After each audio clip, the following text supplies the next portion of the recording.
नमस्कार.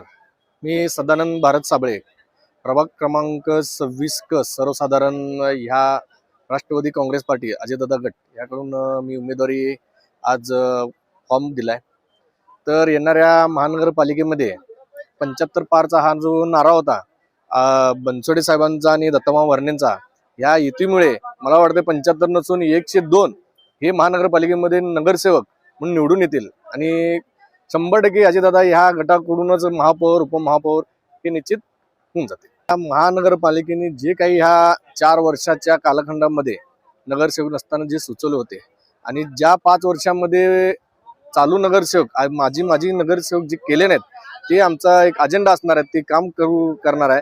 येणाऱ्या महानगरपालिके प्रभाग क्रमांक 26 मध्ये बरेच काही कामं रखडलेले आहेत.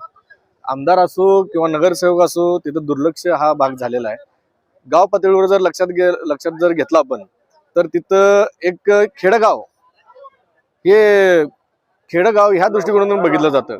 खरं तर बघायला गेलं तर आपल्या केंद्र सरकारने सोलापूर शहर असं एक महाराष्ट्रामध्ये असं एक शहर आहे की त्याला स्मार्ट सिटी म्हणून संबोधलं जातं. त्या स्मार्ट सिटीमध्ये प्रत्येक प्रभागामध्ये प्रत्येक नगरामध्ये सगळ्या सुविधा मिळायला पाहिजे होते, पण येत्या ह्या महानगरपालिकेमध्ये माझीकडून झालेलं नाही आहे.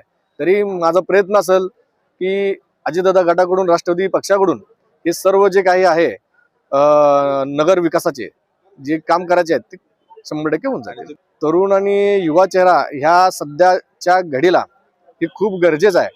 कारण का माणसं पळणारे पाहिजे, बसणारे नको. आजी माझी म्हणण्यापेक्षा ज्यांना आता उमेदवारी मागील दिलेले ते 50 ते 60 वयापर्यंत आहेत. आजपर्यंत त्यांच्या बंगल्यावर लोक गेलेले आहेत.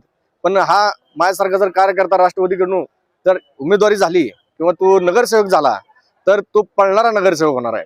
त्यासाठी मी युवकांना एकच आव्हान करतो, तुमचा रोजगाराचा विषय असो किंवा तुमच्या विकासाचा असो, त्या संदर्भात मी प्रयत्नशील राहील.